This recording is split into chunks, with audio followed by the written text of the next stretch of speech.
What's up, everyone? We got another Monday night in the books. Big time Raw review to get into this evening. We had a 3-title match Raw tonight, and I gotta say, I didn't even totally hate the show, which is really good. So that's nice. We got a big episode, that means, and we should have a lot of fun tonight. Hope you guys are doing well. I know a bunch of you were already hanging out in the chat before I got here, getting my ducks in a row. I know I got a handful of super chats to answer right off the bat, which I will. Just want to make sure I'm up and can be seen and heard. All right, we're looking good over there. Yeah, on the menu tonight, we're going to discuss the entire results of Monday Night Raw tonight and some of the matches being set up now for Extreme Rules.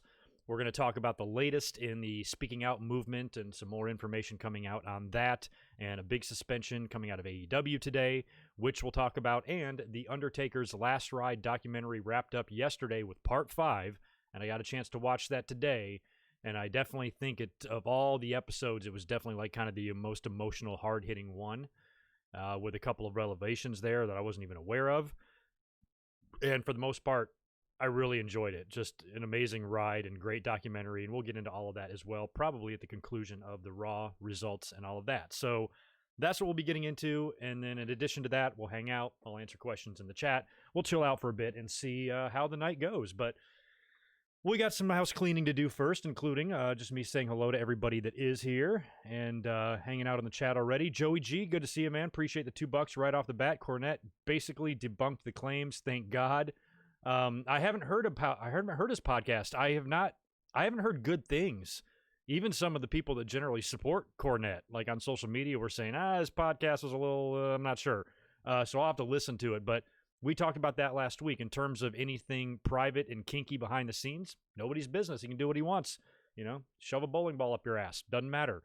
But if you're using that as a way to influence or manipulate people, then that's where the game completely changes. So I think that's where the gray area is. And I think that's what Cornette said. He goes, yeah, me and my wife like to do stuff behind closed doors, but I didn't use it in any sort of malicious way at all. So I'll listen, make my own judgments. But yeah, you'd like to think that, this wouldn't happen. But man, wrestling is just a really nasty place right now. It's been a crazy few days. And How Wheezy, good to see you as well. Thanks you for the $2.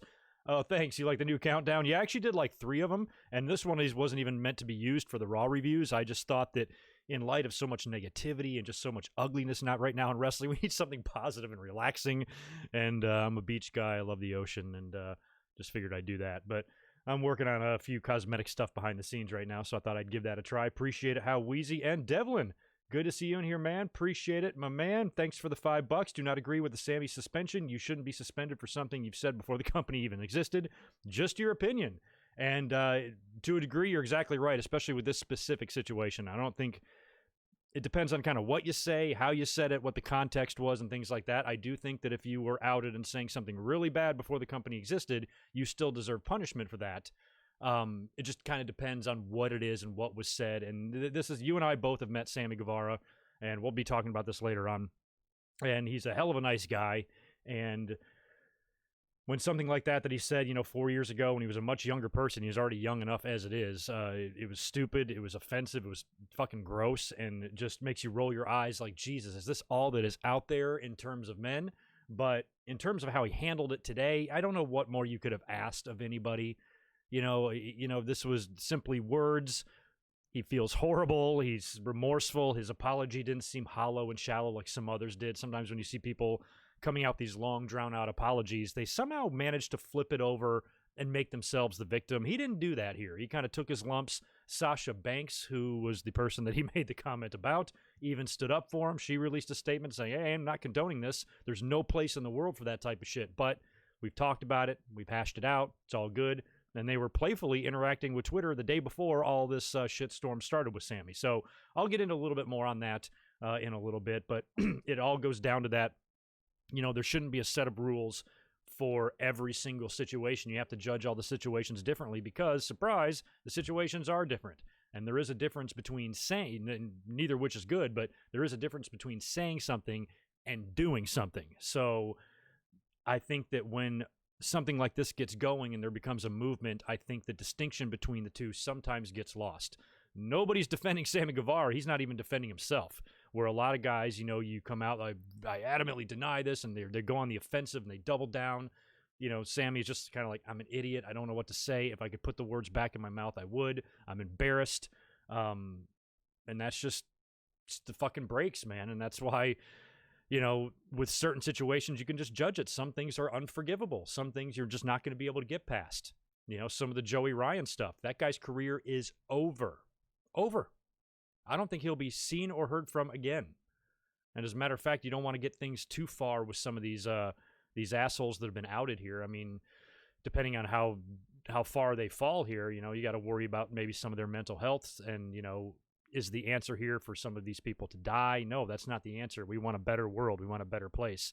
And I think the fallout and the ramifications of this and the accountability is going to be through the roof, and it's going to change a lot of things. I think we'll look back at 2020 as a game-changing year for wrestling, and that's good, because if it takes something like this to eliminate the scum out of this business, I'm sorry if the hashtags and the cancel culture bothers you, and I understand that completely, but at the same time, what's being accomplished here needs to happen. This stuff cannot continue forever. It's ridiculous that it's continued this long. It's 2020. And now females are such a big part of the sport now. Women are much more involved in wrestling than they really have been in the past. And their roles are different as well. So you're adding more of them to the pot. More women want to get into wrestling, which means more of them are susceptible and vulnerable to sexual advances and abuse and shit like that. And men are perverts. Men are horny. Men are desperate. And they don't even think about their fucking actions and what they're doing and how much trouble they can get in and how many lives they're ruining, mentally and all of that stuff and the damage they do just being a horny, ridiculous pervert. It needs to end, and I'm glad. And I said these women, provided they're being truthful, that's all I ask. Women or men who are coming out with these stories of abuse, as long as you're truthful and honest, I want you to be completely unmerciful. I mean, hold nothing back. And if these things really did happen to you, then whoever did them to you needs to be held accountable and needs to be dragged all throughout, social media and blacklisted and eliminated and severed ties with every company they've worked for. All that needs to happen. And this is a big spring cleaning for wrestling. Might as well. We're in the middle of the COVID anyway, right? And things are kind of different. When wrestling does return to normal, it might be a different looking business because of all this. I mean, this is a really huge deal. And it's a never ending just flurry of story after story, some major, some small, some serious accusations, some questionable accusations. And that's why on Saturday, I'm so disappointed in that podcast because I had protesters outside my window the whole time and I could not concentrate. But I did encourage everybody on Saturday to read these stories for yourself because there's so many to get into. You can't discuss them all. It kind of feels gross to even repeat these stories. And for everybody just to go out there and read the victims, what they say, and you can use your own judgment. Use your own judgment. You don't have to go say it publicly, but just keep it to yourself. Which ones you think might be more valid than others, or some that, there might be some questionable shit there. But there's others that are so detailed, that provide evidence and text messages and voicemails and screenshots and extremely descriptive stories about what transpired when and how, and it makes your skin crawl. So we talked about that on Saturday too. Could there be somebody out there using this as a way to screw somebody's life up? Sure. Does that discredit everybody else? No. I'm sorry that if a hashtag bothers you, sorry that it annoys you, that these women and these men are coming out with these stories of abuse. To me, it's a small price to pay. And that's why I just ask everybody to use their own adult judgment here, instead of just being so mad. Don't worry about the cancel culture stuff. If it bothers you that bad, stay off of social media and read these stories for yourself somewhere else, and don't worry about what others are saying, because when you worry about what others are saying, that's when shit bothers you, and that's when it clouds your own judgment, which is exactly what you're preaching against. Oh, all these people are just rushing to judgment, and everybody's guilty until proven innocent. Not necessarily. I have not seen that. It seems like if there's evidence to back up one way or the other, people are going to follow that evidence. I haven't seen people just, wanting to completely annihilate someone for something that they didn't do or something extremely minor. And in the case of Sammy Guevara, I think his shit's going to blow over. AEW suspended him today. And in case you're wondering what Sammy Guevara said, he was on a podcast 4 years ago. He was 22 at the time. He talked about visiting WWE, running into Sasha Banks, and he found her so attractive that he wanted to rape her. That's what he said. Clip is about 4 minutes long, or 4 seconds long, and that caused a lot of trouble for him. Were those comments good? Fuck no. He should be ashamed of himself for saying something like that. But it reminds me of a certain someone that has a lot more power than Sammy Guevara bragging on tape about not performing sexual abuse, but actually doing it. Grabbing them by the pussy. Walk right up to them, grab them by the pussy. You're famous, you can do anything. And what did they chalk it up to? Locker room talk. That's not locker room talk. That's bragging about sexual assault. Sammy Guevara on the other hand, even though what he said was rude and crude, what do you think in your heart of hearts did he mean by that disgusting comment? Did he mean that he wanted to forcibly have sex with Sasha Banks against her will? He used that word, which he should not have used, but did he mean it in that context? Probably not. I met Sammy Guevara on the Jericho Cruise. Nicest guy in the fucking world. If him and my girlfriend wound up in a room together by themselves and I had to leave them there, I would be completely comfortable with that. I wouldn't think for 1 second that he would try to abuse her or take advantage of her. And if he did, she'd probably whip his ass. So what he said was horrible. He should be ashamed, and he's licking his wounds now, and he's paying the price because he's suspended. And now they're going to force him to go to counseling and shit like that, and then he's going to have to find his way back into the company, and he's going to have to deal with all the backlash of this.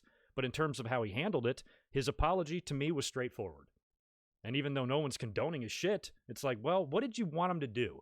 And that's another thing that I'm trying to be more open-minded about when it comes to this stuff, even though I'm very, very, very much behind the speaking out movement, just like I am the Black Lives Matter, and I want all of these abused wrestlers, male or female, to come out and tell their stories completely and keep the stories coming kind of thing. But I also don't like when people are so quick to cancel people and when they're so quick to, again, I'm trying to word it properly, but like in the case of Sammy, it's almost like there's no two ways. I saw a couple of people coming out and defending him, and they're like being attacked for it. And so the way he apologized, what did you want him to do? I've noticed that every time one of these wrestlers is accused and they come out with apology, their apology is never good enough, no matter what. And most cases, the apology's bullshit. I just mentioned that earlier. When you read through a lot of them, you can see right through it. All they give a shit about is their own career, and they realize that they're fucked, and they're going to lose some serious money, and their life might change, and they're trying to do damage control instead of just owning up and saying, I'm a shithead, or whatever. Their apologies don't feel genuine. But every now and then you will get a genuine apology, but unfortunately I think it's being just, they're all automatically lumped in with all of them saying, oh, none of these apologies are genuine. To me, Sammy Guevara, I think, feels horrible about what he said. I know I would have. And here's a fucking news flash for you guys. When I was 22, I was a goddamn idiot. An idiot. It's a good thing. I mean, actually, I was doing hotlines at that time, but it was a good thing that I didn't have a podcast or I wasn't caught on camera just being dumb. But because of those dumb actions and dumb maybe ways of thinking, you grow to be a better person. I'm happy with who I am. I'm happy with my life. I'm confident in myself. And I'm happy with the lessons I've learned, good and bad. And sometimes you be a better person by learning from the mistakes you made. And provided that, I think anybody in wrestling that's being accused of anything right now, if they are accused of any kind of actual physical abuse or mental abuse, any sort of abuse in general, then there should be no rehabilitation for them. You put your hand down a woman's pants without her asking, I don't ever want to see you in the ring, I will never support you, and I better not run into you, kind of thing.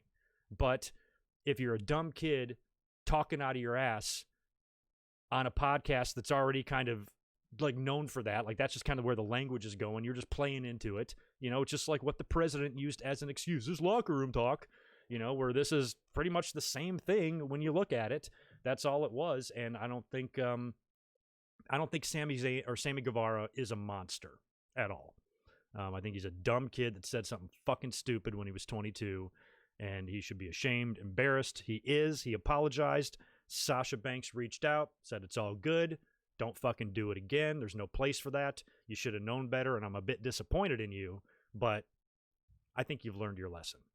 Is this something that you think Sammy Guevara is ever going to do again? Do you think he's learned his lesson? I think so. He feels like a piece of shit. And he should. But he also shouldn't be completely blacklisted from all the fans' minds from now on to where you can never appreciate him again, because if you want to dig through the pasts of some of your favorite people from not only wrestling but entertainment from your childhood and some of the dirty skeletons they have in their closet and some of the things they've said and some of the crude things they've said, I've had women that I know in my life that have spotted a hot guy and said, I want him to rape me. it's all about context. Now, they're not the aggressors. They're going to be the aggressees, I suppose. Sammy's joking about actually performing that abuse, where the women are joking about accepting the abuse. But you can also take into consideration that nasty word that starts with an R, did he really mean it in that context of the definition? Probably not. He probably meant intense hair-pulling sex, which couples have. But I think all of that needs to take into consideration, and I know that could get me canceled or me getting a thumbs down or something. I don't give a shit. All in all, I always want to try to do the right thing. All in all, I always want to have sympathy for victims of abuse, and I will always push their message, and I will always agree with it, and I always support it, no matter what. But I also think that you have to be somewhat logical in your assessment of these situations as they happen, and not just judge everyone the same way and judge them all different, because they are different. And that's the latest there with Sammy Guevara. Now, on the other side of that coin, you've got someone like Joey Ryan, who I don't think we're ever going to see again. His Twitter has been deactivated, I guess, by him. His Pro Wrestling Tees store has been taken down. Every wrestling company, I believe, that he's worked with has severed ties with him. Not sure of his Impact status right now, but he is somebody that I think will not return from this. And that's a shame, because, he was considered as one of those like progressive wrestlers. I had Joey Ryan's back in terms of his gimmick. He had a dirty porn star sexual gimmick that everybody couldn't stand because it was unrealistic.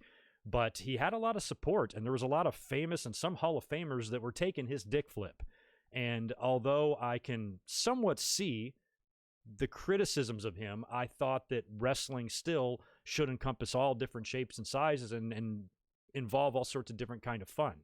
And if Joey Ryan, I said this about Orange Cassidy too, if Joey Ryan is at WrestleMania beating Roman Reigns with a dick flip, then we've got problems. But if he wants to entertain people on an independent level in a bar in front of 50 people, let him. It's not tarnishing the business. You go back and you've seen a lot crazier shit in the business back in the day in the locker rooms.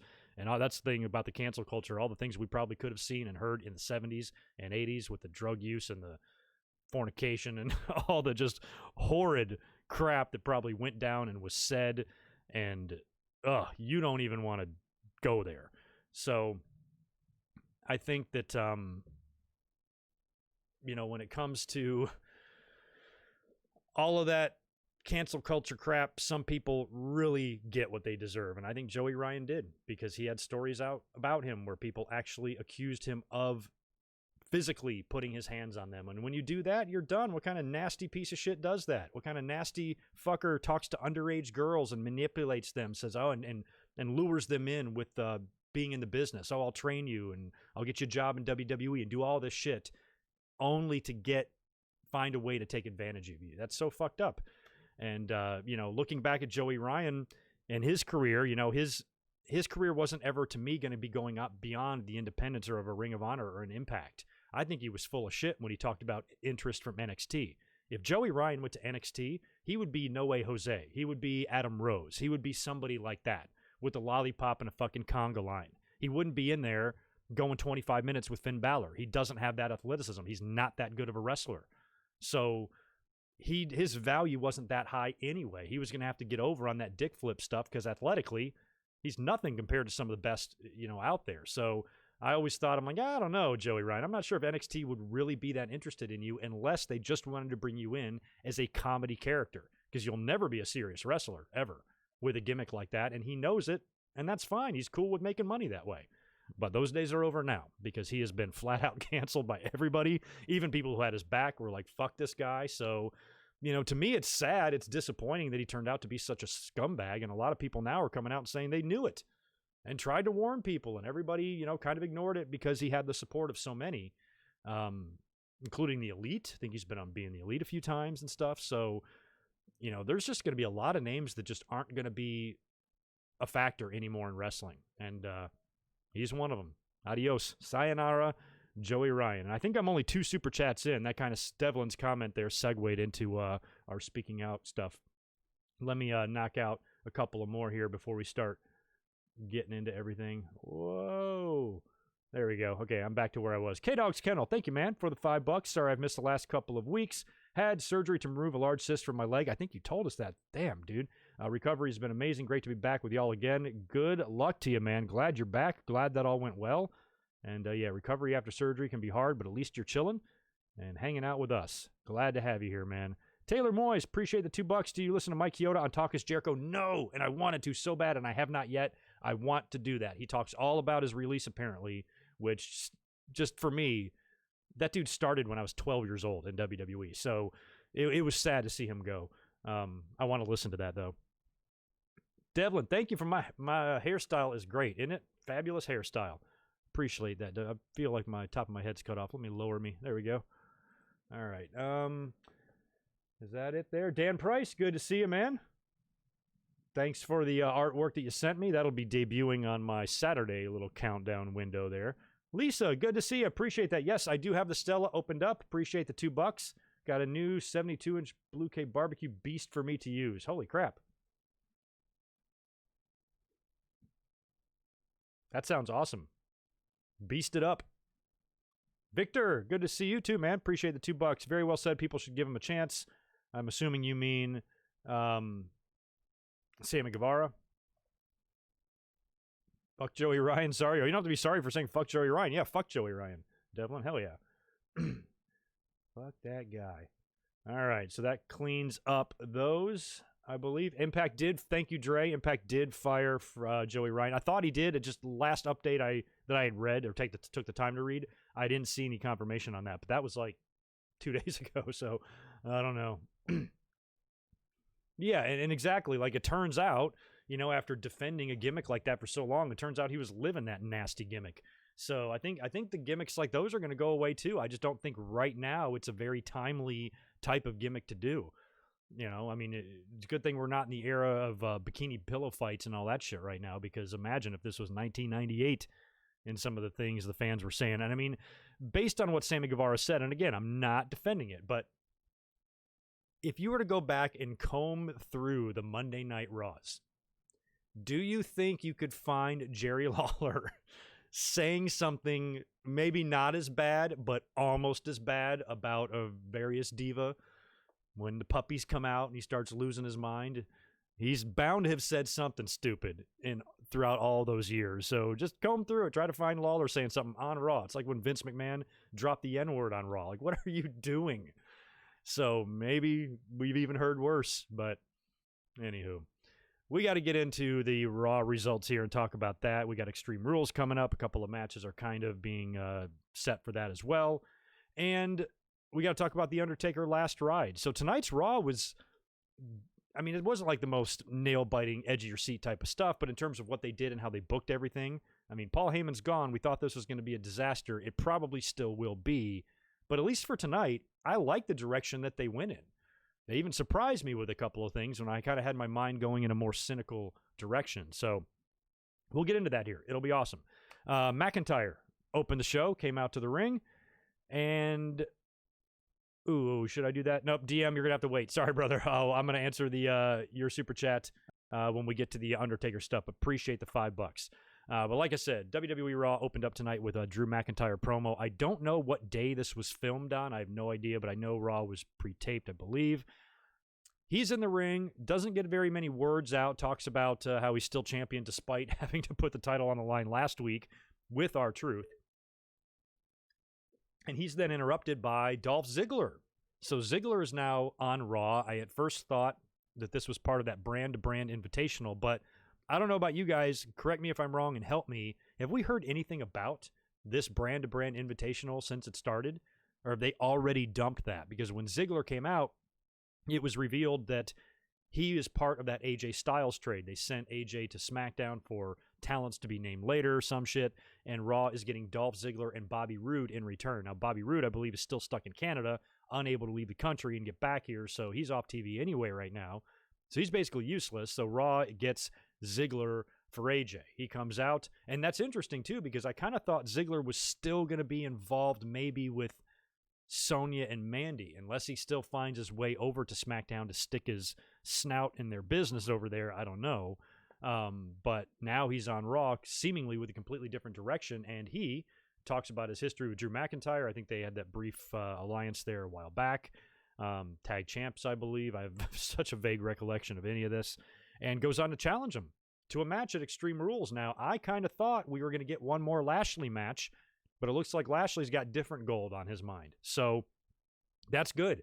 I thought we were going to have to sit through one. I thought we were just going to have to sit through another meaningless McIntyre-Lashley match in order to get Drew to SummerSlam. So Ziggler, challenges him, and he accepts. He goes, "You're on Extreme Rules. It's going to be Ziggler versus McIntyre for the WWE title." But the announcers made it known that this was not official. Drew may have accepted the challenge, but nothing's official yet. So maybe next week, Ziggler has to win a match. Maybe Lashley gets involved. I was expecting this. I thought I had this pegged from a mile away. I thought it was going to be one of those promos where the champion's in the ring and then 16 fucking people come down to the ring, each with a microphone, each individually, each demanding that they get a shot at the title, and then some sort of big match is made to determine the number one contender. I thought that's what it was going to be, but we never saw Lashley. McIntyre accepted the challenge, and that was it. So if that match is pushed through and Ziggler does whatever he has to do to officially get that match, that's not bad. It's a nice little filler pay-per-view match for McIntyre to get him to SummerSlam, I would assume. And McIntyre might be heading to SummerSlam to face Randy Orton. We talked about that. He could be facing Brock again. We don't know. But in terms of the next pay-per-view, it looks like it's probably going to be Ziggler, which is fine with me. Probably be a good match, but kind of a weird choice at the same time. Next, we had another promo. This was Nyah Jax coming out to the ring. She's doing the "I'm going to hold Raw hostage" thing where they get the chair, puts the chair in the ring, sits in it, and I thought it was just purposely done by WWE as a rib on the Performance Center kids who we've heard about or have to stand out there. They have no chairs. At one of those tapings, they're on their feet for 10 straight hours without being able to sit down. So the fact that Nyah Jax is in the ring, sitting in the middle there, I found that to be pretty funny. R-Truth runs out there.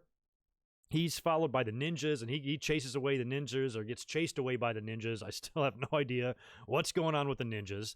And that's when Charlotte comes out. Charlotte comes out, and Nyah Jax and her start getting into it on the mic. And I love this feud because it's oh, man, who do we hate more? And to me, it's the women's division version of sticking Roman Reigns with Baron Corbin.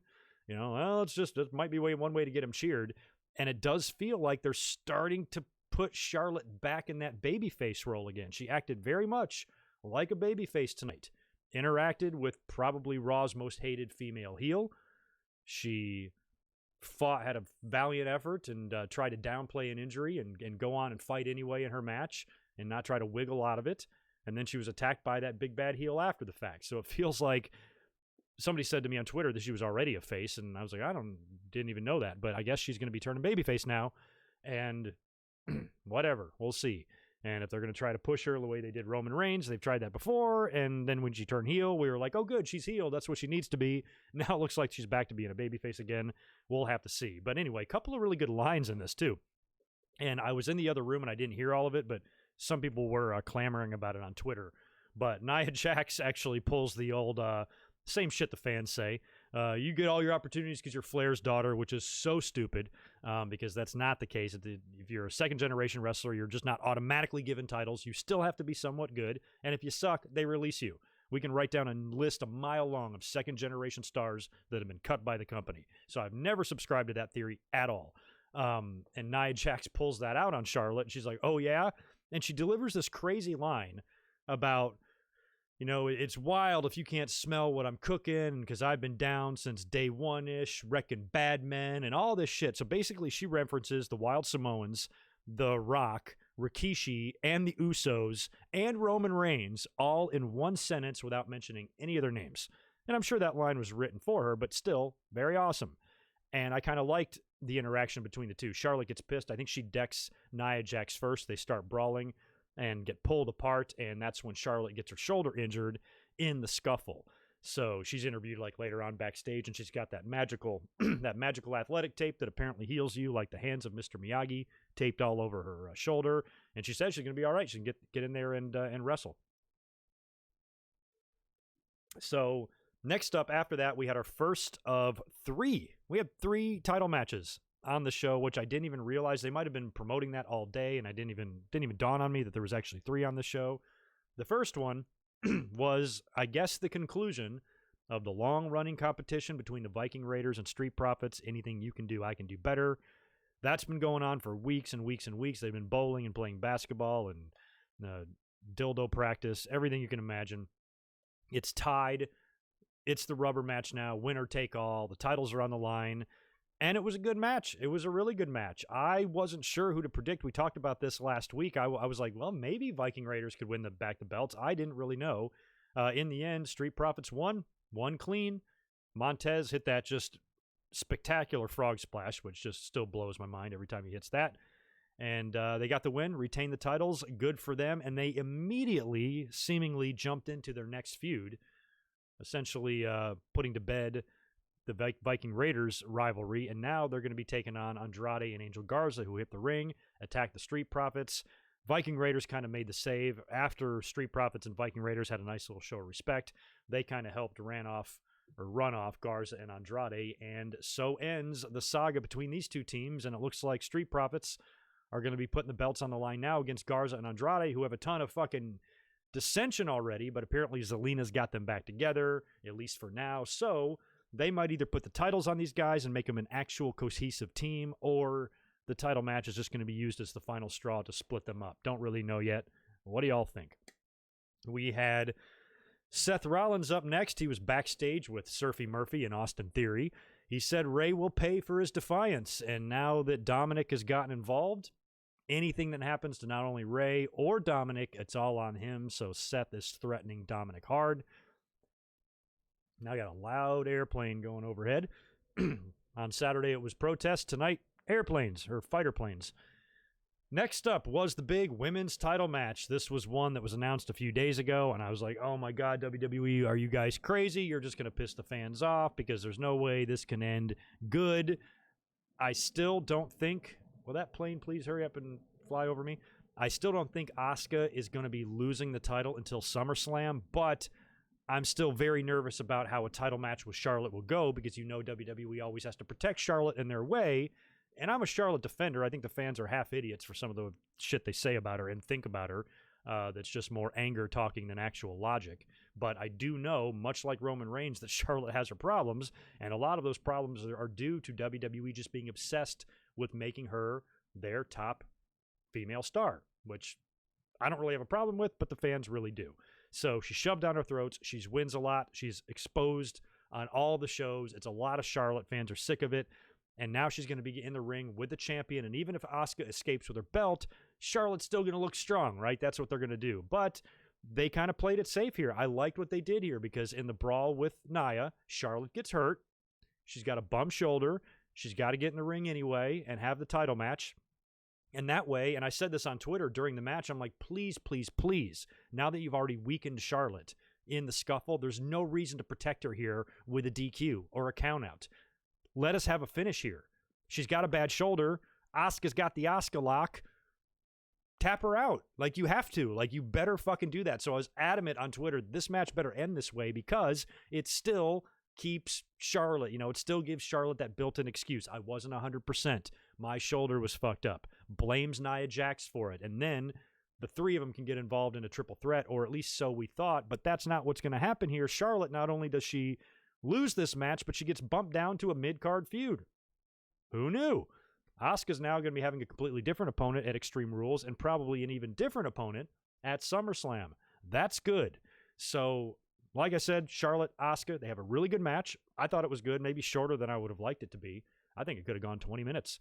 And I would have liked the story of Charlotte, like, fighting through the injury, really selling the injury, selling it like Drake Maverick during the Cruiserweight tournament. Just very loud and grimacing and wincing in pain. But she still tries to fight, and in the end, Asuka taps her out. She fought hard, but whatever, right? So that's essentially what happened here, and I was so relieved. I'm like, oh my God, they actually did it. I thought for sure WWE would do a screwy finish, and even if they let Asuka win, it would be a roll-up or something crazy where Charlotte just barely lost. I basically just did not want Charlotte to John Cena SummerSlam 2010 this match, where she fights back from all odds to beat Asuka, win the title. I didn't really think that was going to happen, but I also just didn't want to see, the overprotection of Charlotte, and I think this was done in a way that I can tolerate. Like, I can handle this. Anybody complaining about this is a fool, because this is fine. At least they beat her. She tapped out. She's not indestructible. She's not John Cena from 2007. You know, she's somebody that actually can lose from time to time. And to be honest, she's lost a lot in the past few months. I know she won the Rumble. She won at WrestleMania. But I think you can find a whole slew of different losses she's had on TV since the beginning of the year, especially recently. So now she's going to have this issue with Nyah Jax that I thought was going to lead to all three of them being involved at Extreme Rules in a triple threat. But that doesn't look like what's going to happen here. And we'll talk about that in a second. Can you guys do me a favor, by the way? Smash that thumbs up button. Got a pretty good audience in here at the moment, so would like to keep those thumbs up going. Well, we should. It's so funny. I almost don't even care at this point, but we should be at 30,000 now. We've been at like 29,980 like since yesterday. Back in the day, I'd get 100 subscribers on a Raw review. Now it's like 10. Yeah, we're 3 subscribers away from 30,000 here on the channel. So we'll get there, but my numbers in the last 3 or 4 weeks have been really disappointing subscriber-wise. Should have been at 30,000 2 years ago. But anyway, we're here now, and whoop-de-fucking-do.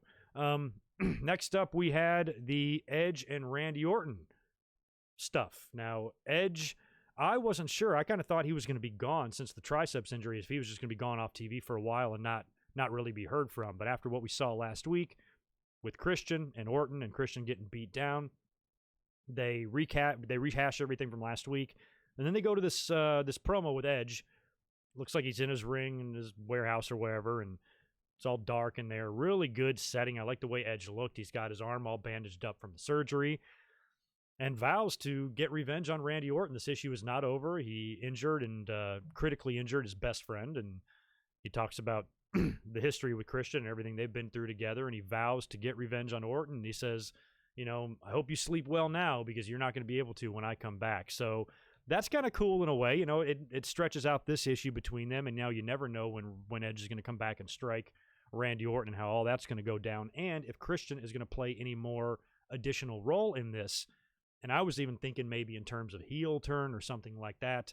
I still think with Christian getting involved here, you got to do an Edge and Christian match. Maybe not verse each other, but you got to do a tag team match. Like, I would be totally down with Edge and Christian winning the tag team titles. The Outlaws did it. Why can't they? Like, in the future, year from now, whenever. But if not, they might have Christian involved in this in some other way, where maybe he even turns on Edge. I don't know. I doubt it, but they might go there. Randy Orton was then interviewed backstage first. He was had a promo in the ring later on, but he was backstage. I think Kayla had him. And he says it was kind of weird logic that he was using, because he was like, you know, I was backed into a corner, and when a snake or a viper's backed into a corner, sometimes I strike, you know, without even realizing what I'm doing. But, you know, you pushed me to this, you drove me to this. I'm like, how the hell did Christian and Edge drive you to that? You know, you're the one that interrupted Edge, aren't you? You know, aren't you the one that attacked him and started this whole damn thing? So how did they paint you into a corner? I didn't understand that. But anyway, he doesn't seem too concerned. Bobby Lashley found himself in the ring beating the shit out of R-Truth. R-Truth was being chased around still by the ninjas. Lashley gets a hold of him, kind of blames him for what happened last week, and Lashley losing another opportunity at the title, beats the crap out of R-Truth, and he beats the crap out of a few ninjas too. Well, after he leaves, R-Truth is laying there in the ring, and Akira Tozawa pops up from behind the ring, and he climbs in the ring, pins R-Truth, and becomes the 24/7 champion. So the title is now in the possession of the ninjas, and who knows what they're going to do with it. I'm a little worried. Here's a match I hated. Natalya taking on Liv Morgan. Now, Natalya has been going heel. She basically is a heel now. She was a fucking bitch last week, and that pretty much sealed it, especially when she aligned herself with Lana. And she does a backstage interview. Her ring jacket situation is completely out of control. Those cat ears need to be flushed down the toilet. She talks in the most arrogant, bitchy way possible, and she's got to go to the ring to face Liv Morgan, who I think was her tag team partner last week, right? So she heads down to the ring. Lana is with her, has a small match with Liv Morgan, 4 minutes, puts her in the sharpshooter, taps her out. Damn it. So poor Liv Morgan they just can't with her, and I don't understand. They barely even mentioned the history between her and Lana. Remember when she returned in the whole wedding thing and professed her love for Lana and revealed that they were a couple? It's like it didn't even happen at all. Like, I thought that was going to be some big crazy thing, and they just didn't, just forget it 2 weeks later or whatever. So She loses. Later on in the night, she was confronted backstage by Ruby Riott. She kind of wants nothing to do with her, and it seems like they're teasing maybe a reunion, a Riott Squad reunion, because we've heard that Sarah Logan is probably not totally gone, and they could bring them back into the mix and try it again. Wait, they were the Riott Squad, right? I don't have the factions mixed up. Was it Logan, Riott, and Morgan? Right? I think. So if they reunite them, maybe they got a chance to build something back up. Might as well at this point. Ruby lost 16 matches in a fucking row on TV. Sarah Logan was basically a jobber until she was released. And Liv Morgan never really seemed to get out of the blocks when they started, when they brought her back to TV, changed her up a little bit, and thought she had some potential there, and then they just kind of forget about you, and it all flattens out. So we'll see. We'll see about what happens with the Riott Squad. After that was when we got the next Randy Orton segment in the ring. Ric Flair is out there. Now, apparently this whole thing was supposed to be Ric Flair crowning Randy Orton as the greatest wrestler ever or some shit like that. So they're out there, and Randy Orton's saying his business. Big Show, who would appear, he did a backstage interview as well earlier on where he talked about the ninjas and some of the things he's been doing lately, and he talked about Edge and Christian and how they're his boys, and he doesn't appreciate what Randy Orton did to them. So he comes out there and he says that he's friends with them, and he goes, you don't know Edge the way I do. He's going to get his revenge on you. You are not safe, and I'm going to kick your ass since I'm here. They kind of threaten each other. Big Show is ready to fight, and Randy Orton retreats and kind of says something similar to Seth Rollins. He goes, what happens next is on you. So I thought Randy Orton was going to go to the back and attack somebody, but that didn't really happen. But he just basically said, just wait, Big Show, because I'm not done. And we'll see for Extreme Rules if they're really going to do a Randy Orton and Big Show match, maybe with Ric Flair in Randy Orton's corner and Christian in Big Show's corner, maybe. I don't know. But does anybody want to see Randy Orton and Big Show at Extreme Rules?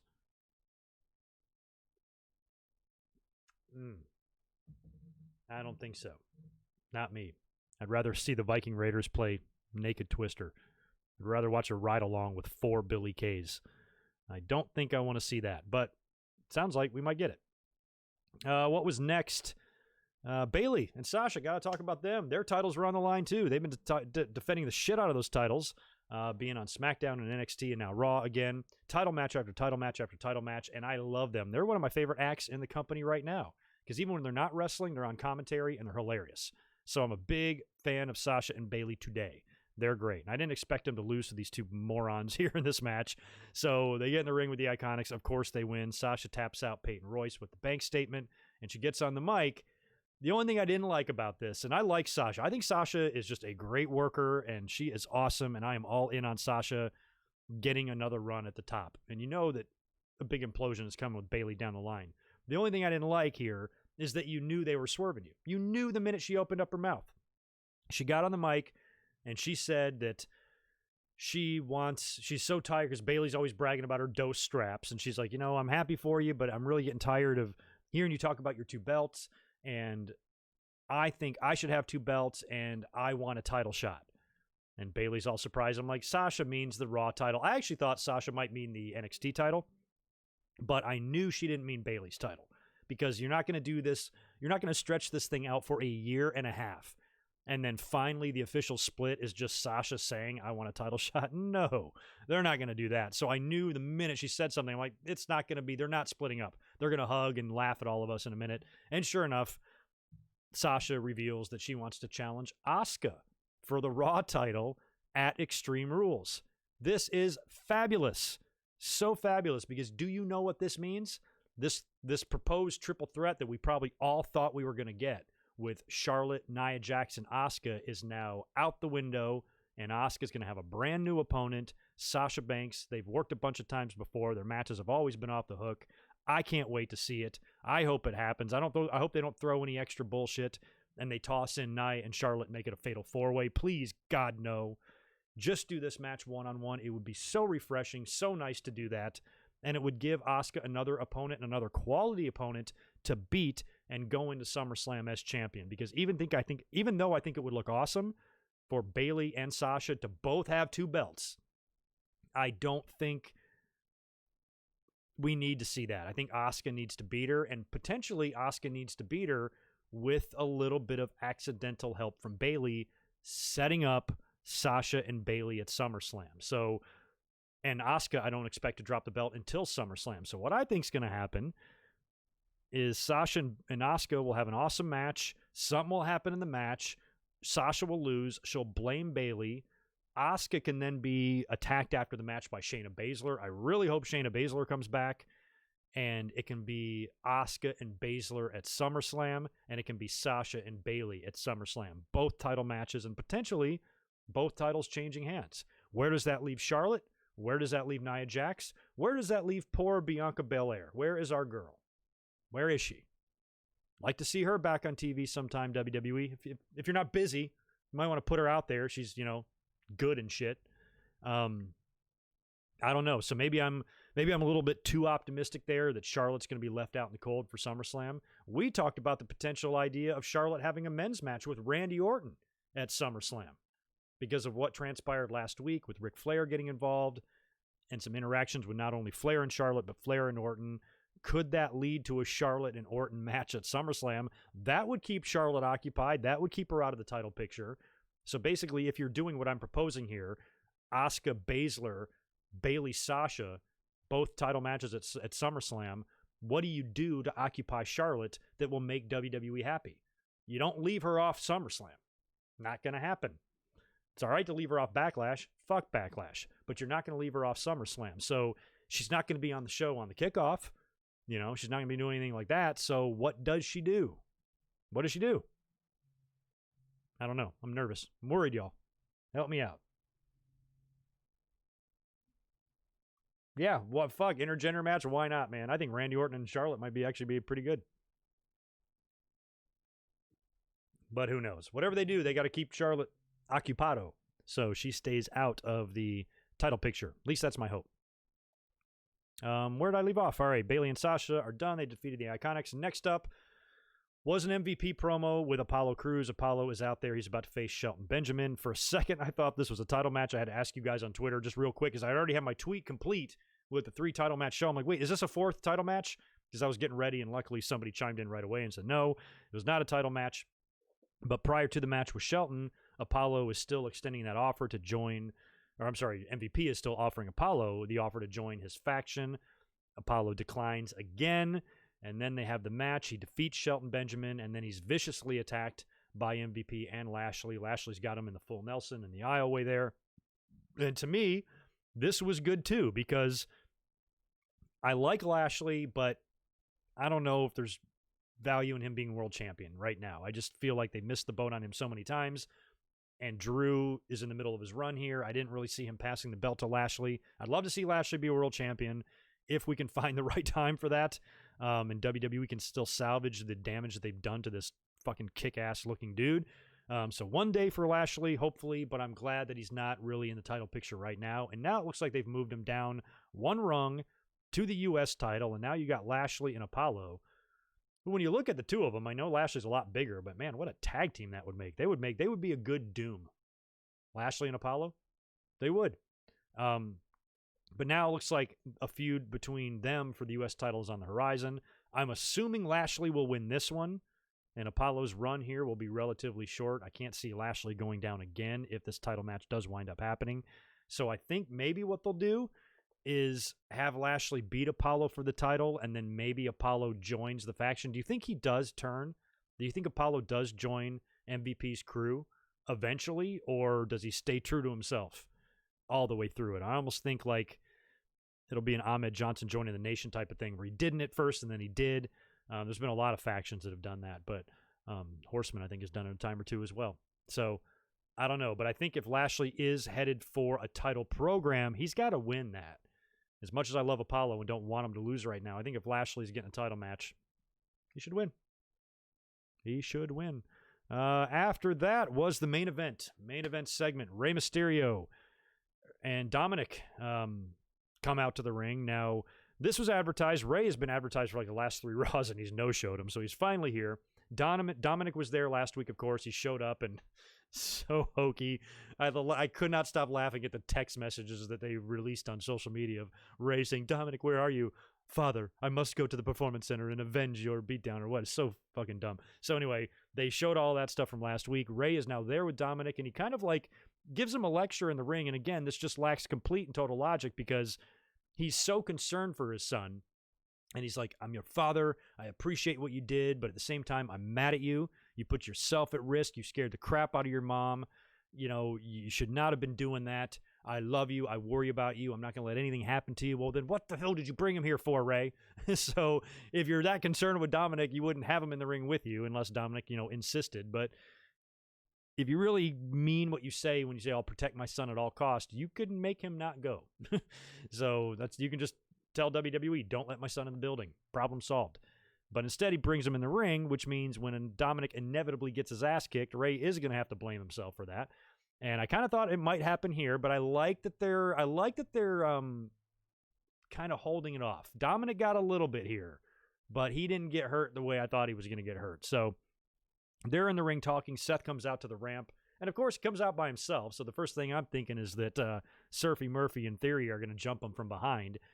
Seth talks a little bit, and that's when Murphy and Austin come out from behind him. So they were backstage. They come down through the ramp, and they jump in the ring and start attacking Mysterio and Dominic, but Aleister Black and Humberto Carrillo come out to make the save. Eventually, Monday Night Messiah gets the upper hand. They wind up getting Aleister and Humberto out of the picture for a minute. They hold Rey Mysterio still while Seth attempts to put Dominic's eye out through the stairs just like he did to Rey while Rey watches. And Seth had said in the promo, I'm either going to slaughter his father in front of him or I'm going to sacrifice your son in front of you. One of those two things are going to happen. So I kind of thought for a minute they were going to do it. You're going to have dueling eye patches on Raw next week. I thought that they were going to put Dominic's eye through the stairs, but luckily Humberto shows up at the last minute with a steel chair. So does Aleister Black. They run off the Monday Night Messiah, and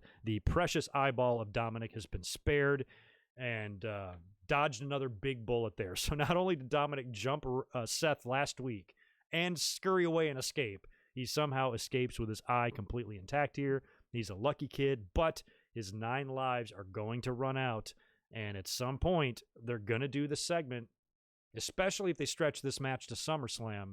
They're going to do it on TV where, they've done it with so many fire. I remember when Dustin Rhodes showed up in WWE in like 91, and he was attacked viciously by DiBiase, and he was busted open with a chair, and Dusty laid on top of him to shield him, from the crazy attacks. I think it's going to be something like that, where Dominic is going to get, really beat down hard, and Rey's going to be that broken father blaming himself, very Shawn Michaels, Jose Lothario, Survivor Series 96 type of vibe. And that's where he's just going to vow revenge and turn into the badass that we know Rey can be. Rey has shown signs, even being a cruiserweight, of a guy that doesn't mess around. I mean, he took it to Brock with a lead pipe. He ain't scared of shit. So if you get Rey, riled up enough, he can be dangerous. And I'm going to tell you something else about little Dominic here. He ain't little. I don't hate him. I kind of thought I wasn't going to like him, but he's not. What I like about him is he's not that unrealistic. I kind of expected him to be a little bit more reserved, a little bit more shy, because, without the experience of being on TV, you don't really know what to do and how to react and how to act in general. And a lot of times when family members are brought in, they clearly don't know what they're doing. But Dominic feels like he's got some confidence. And I haven't, we've seen him brawl. We've seen him take some punishment. And so far, all that's been good. He can fly around that ring. That kid can move. We haven't seen him I haven't seen any training tapes of Dominic. I haven't seen any matches he's had or anything that he's done with his dad. But from what I can tell, the way he's moved around in there a little bit, that kid might be good. He might turn out to be a great wrestler, completely unlike his dad. He's twice the size of his dad.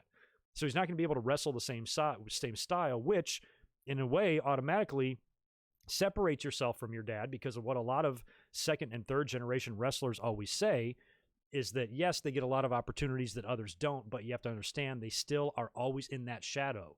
And it's really hard sometimes to separate yourself from your father. Look what Dustin had to do to separate himself from Dusty. He had to become Gold Dust, because otherwise he was always going to be compared to him because he looked like him.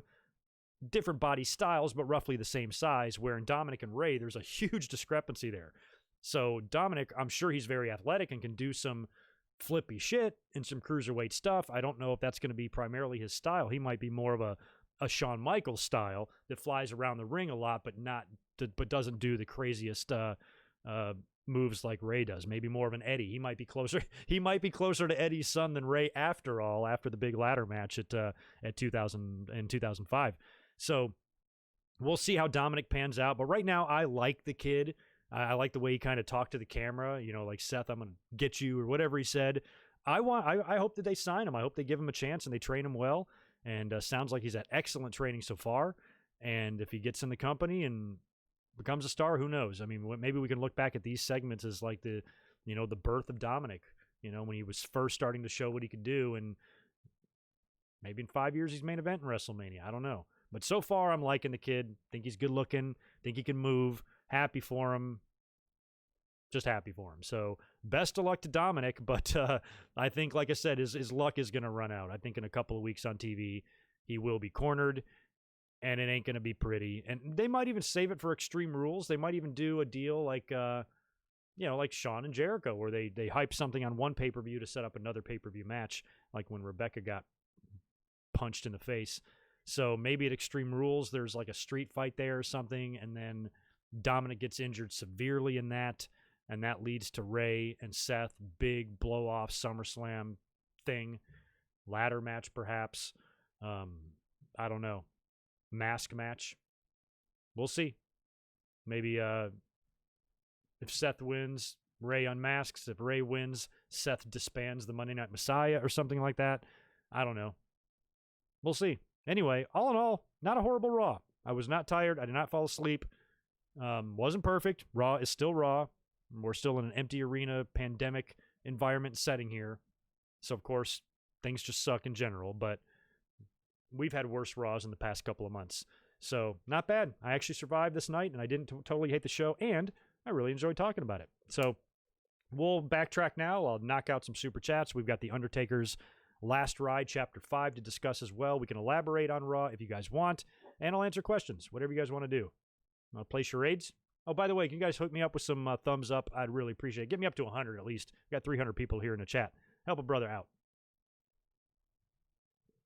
Oh, yeah, and I left that out, Joseph Cunningham. I should have said that. That's another thing, and we've been talking about that in recent weeks. I just didn't mention it here. Dominic potentially going heel. And I had said that I wanted to see that with Samoa Joe way back in the day when they were feuding, because I thought Dominic looked a lot like Joe. And Joe could, make him his protege, dress like him, and the whole deal. They look alike.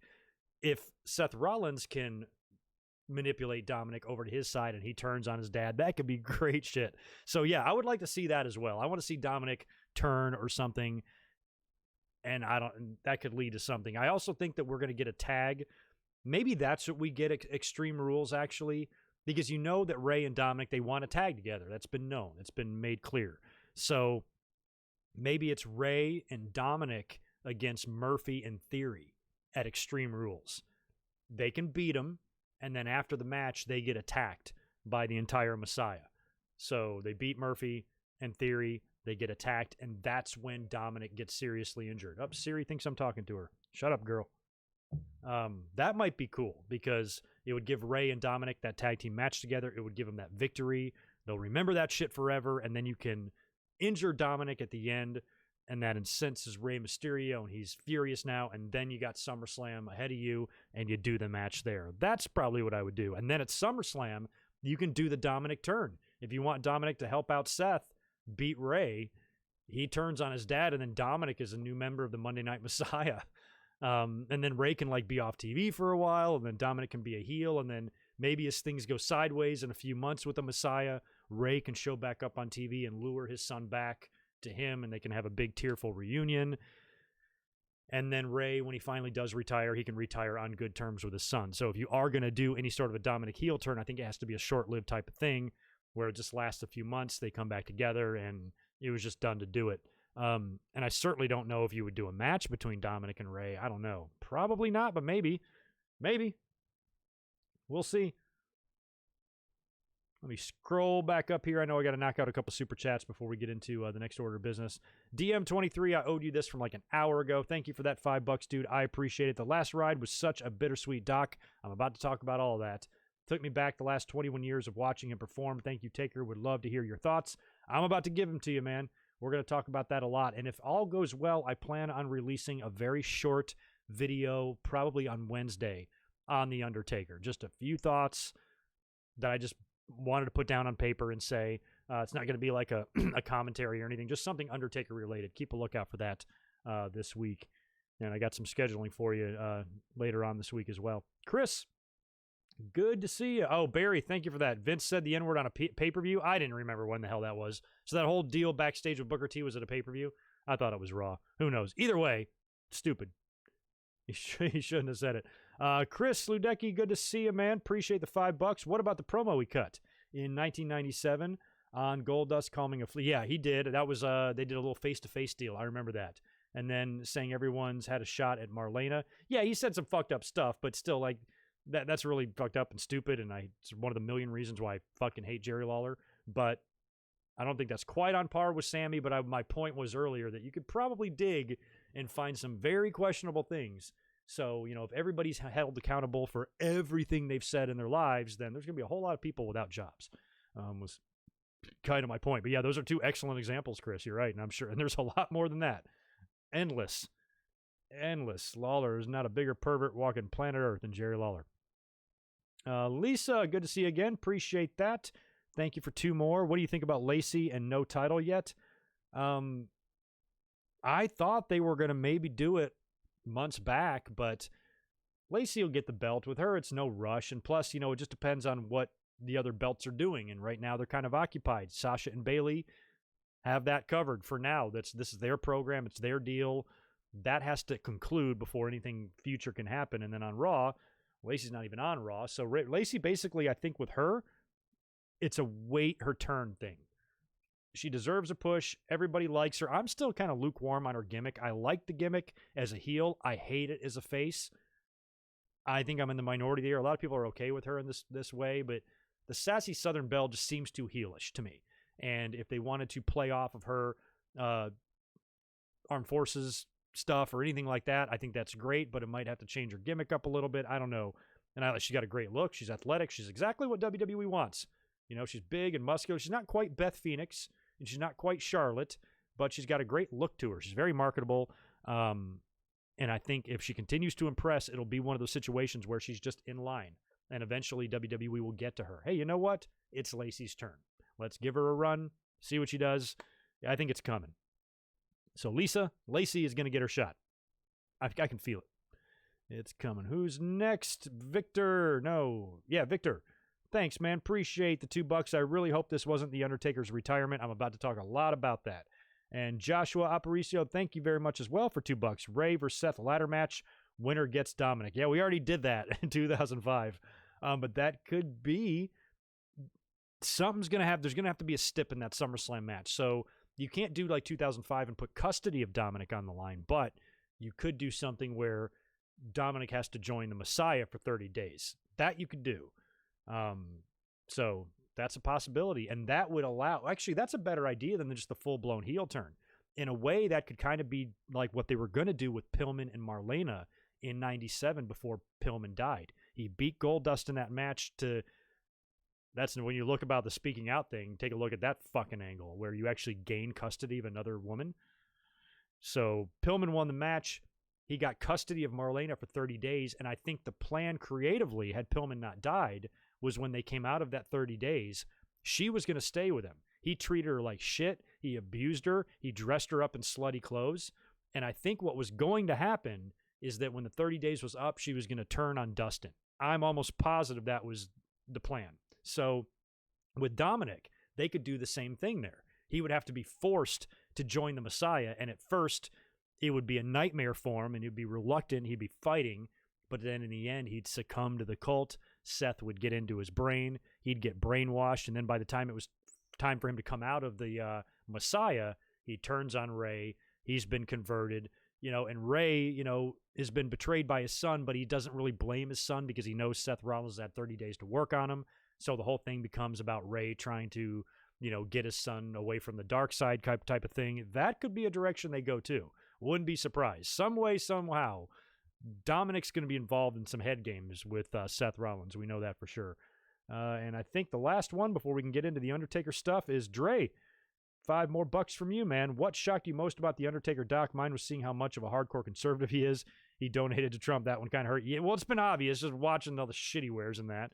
Yeah, that's just how it goes. It sucks. I mean, everybody's got their political things, and it's not, I don't cancel people over political, political ties. If I did that, I'd have to disown half my family. So, it sucks. I'm very excited when we can go back to the normal days of conservative and Democrat and conservative and liberal. Right now things are just so dire. All I want is there not to be a maniac in office, and then we can go back to our old petty differences that we always had. I can almost handle life better. So if this was a different Republican president, donate all you want to him. I don't give a shit. But it's like, this guy is so awful. To give money to him just blows my mind. But you know what? I look past stuff like that for a lot of reasons. Number one, friendships and personal relationships. And, with The Undertaker, he's The Undertaker. It sucks when some people that you love, they disappoint you, but sometimes it's the way it is. To me, he's been such a part of my life, and when he debuted, I was literally just a child, not even in high school yet. And here I sit in my 40s as a guy that's lived a full adult life, and I'm staring down the barrel of retirement, and he's still here, and I'm watching him ride off in the sunset for the last time. That just brings back decades of just memories and just flooded in what he gave me as a wrestling fan. And we've all used wrestling as an escape, and it's kind of been our little, escape from everybody else, and it gives you something to watch and enjoy and entertain. And Undertaker has provided me with so many memories, some of which I've seen in person. And I've always compared his mystique to Andre the Giant, because I always thought back in the day, Andre was that number one locker room guy that just had this aura and presence about him, even more so than Vince. And I feel like I've been privileged enough to live through both of those eras and hear people talk about Andre in that light, see him when he comes out to the ring, be in the arena when he makes his way to the ring, and see the way fans reacted to him and the respect he had backstage. I actually think The Undertaker's been better backstage. Andre, ruffled some feathers. Andre was a dick. Taker was very approachable. But in terms of like what they meant, the one guy that was above everybody else in the locker room, including the champions, was Andre and Taker. And that was it. So when it comes to that, when you're that much of a legend, I hate it, but you're also an adult. You have the right to do whatever you want with your money. It's not against the law.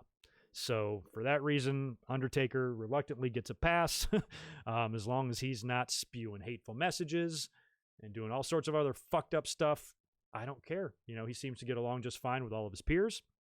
Plenty of people. I was laughing at the part of the documentary where he's chilling out and laughing and giggling around with the New Day. I'm like, imagine the Undertaker in the New Day just for one night, coming out there and dancing and stuff. He gets along with everybody that probably have very vastly different political ideals than him. But, when it comes to being a professional, that stuff goes aside.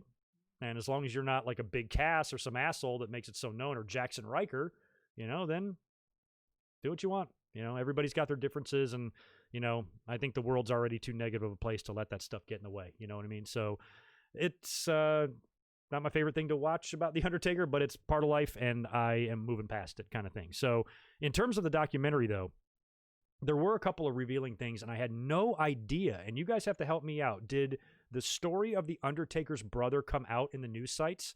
I don't remember seeing that anywhere. Not on Fightful or Pro Wrestling Sheet or The Observer, anywhere else, unless I read it and forgot it. But I think if I would have read that and then saw it in the documentary, it would have triggered a memory. So that was one of the saddest things about that, because I believe he said he got the phone call. They were doing a walkthrough of the Boneyard match and heading back in the car. He said his niece was calling him. He's like, something told me to pick up the phone. And he picked up the phone, and she informed him that his brother had died, had a heart attack and died. And then I think the next day he had to film the Boneyard match. And he's like, it's crazy. Your brother just dies, and then you have to go do a match that's filled with caskets and burial and death. what he had to go through mentally to do that probably was so hard, because that was such a long match to film, looked grueling, took him many, many hours to get all those shots and do all that stuff. And he described even, and we've talked about this in the empty arena stuff and the cinematic stuff, when there's no crowd there, what that can do to your adrenaline. And also when you're filming long matches like this and you got 30 and 45-minute pauses in between bumps so they can switch camera shots and get everything set up, you're just aches and pains. You stiffen back up. You're not loose. And it was probably an absolute nightmare to film, even though it came out great.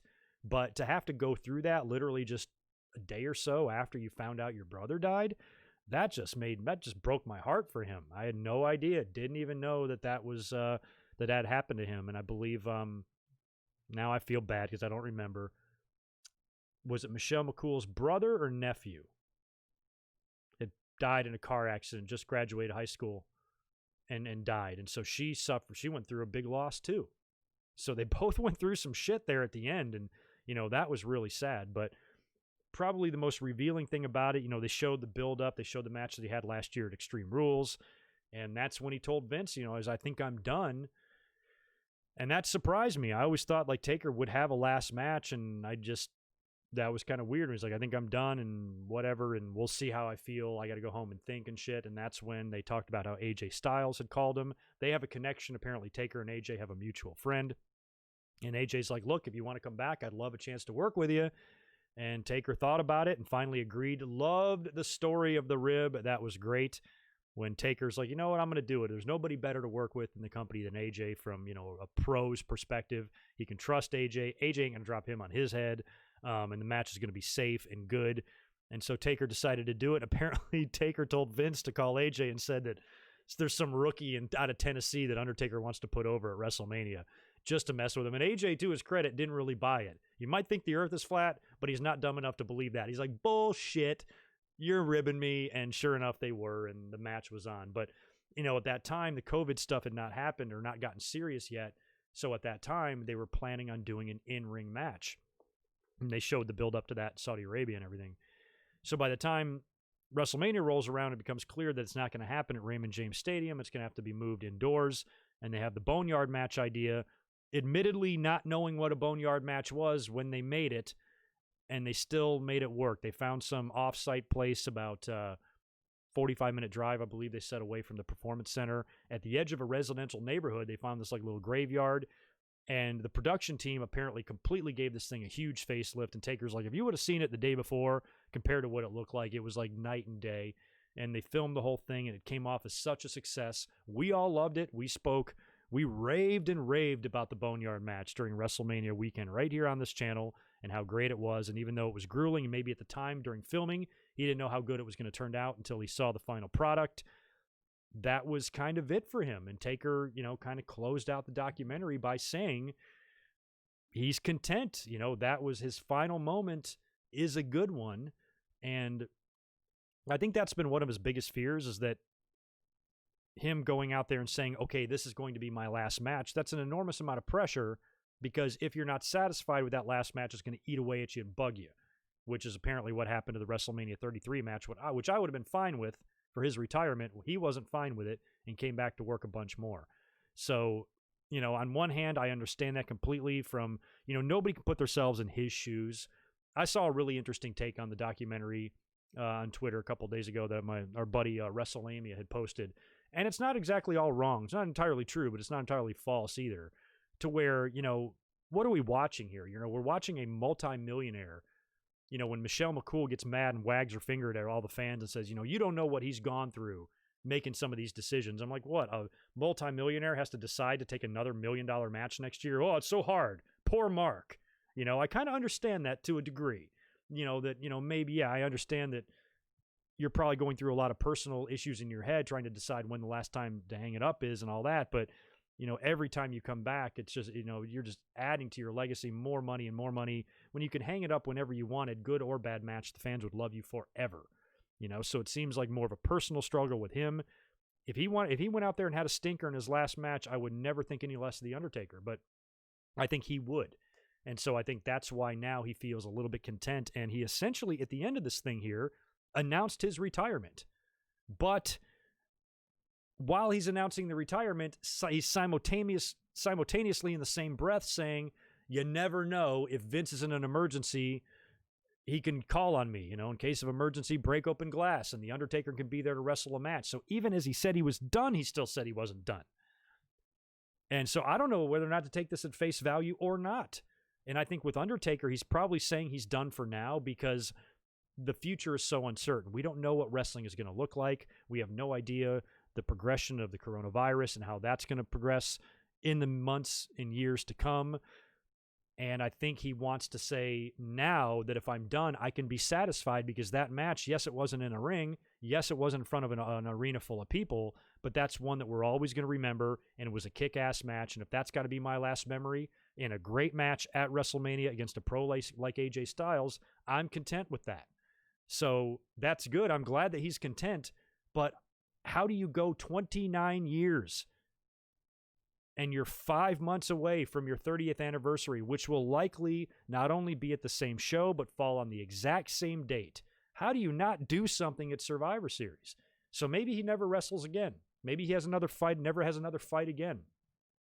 But how can you not at least do an appearance at Survivor Series to commemorate the 30-year anniversary? And if all goes well and COVID is not going to wreak havoc on us again later on in the year, and WrestleMania goes on as planned in LA here next year, this is the Hall of Fame for him to go into.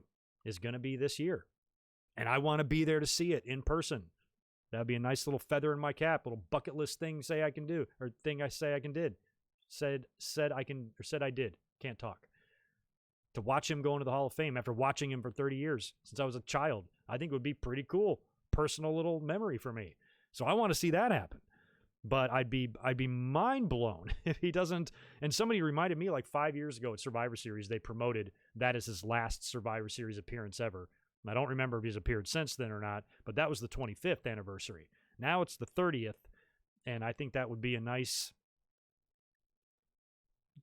maybe extra initial send-off or something. He can come out and do something with the audience. We had speculated that maybe since the Boneyard match was such a success and cinematic off-site matches are now an option, you essentially now could do something with Sting because you can edit it and hide it. You put him in the ring in front of 80,000 people, fans are going to poop themselves. So I think that should not be out of the question, but maybe now it is. As long as the Undertaker's at peace, I'm fine with that. I'm still skeptical. I still, unfortunately, cannot take him at face value for his retirement. He already fooled me once. I thought that was it. He made me fucking cry at WrestleMania 33. I'd like to believe him, but I believed him when he took his hat and jacket and gloves off. So I say he said himself, never say never, and I think that's exactly what that means. So in the ring, do we ever see him again? I don't know. I think I'd at least like to see an appearance, if we can get fans back in the arena, if we're back to somewhat of a normal life by the time we get to the fall and the holiday season, and you can have a Survivor Series, and it falls on November 22nd. I would love to see The Undertaker at least come down to the ring and be saluted. We mentioned, I forgot where I mentioned it, one of my recent streams, the wonderful send-off for Jushin Liger in Japan at the beginning of the year, and how awesome that salute and that ceremony was for him, and the dead silence of the crowd and the respect that was paid.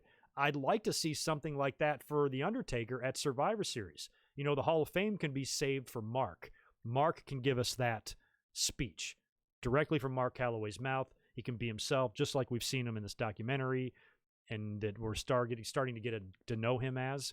But maybe at Survivor Series, that can be the official send-off of the Dead Man. The Dead Man character, the final time you see the black hat, the coat, the gloves, and it can just be a symbolic thing. Everything he did at WrestleMania 33, do it at Survivor Series this year, just minus the match. Come out to the ring, take your shit off, put it down to close the show, and you fade to black. Survivor Series goes off the air.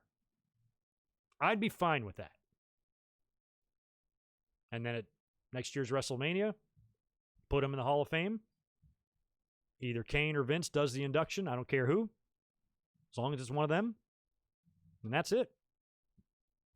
That's what I think. But what do you guys think about all that Undertaker stuff?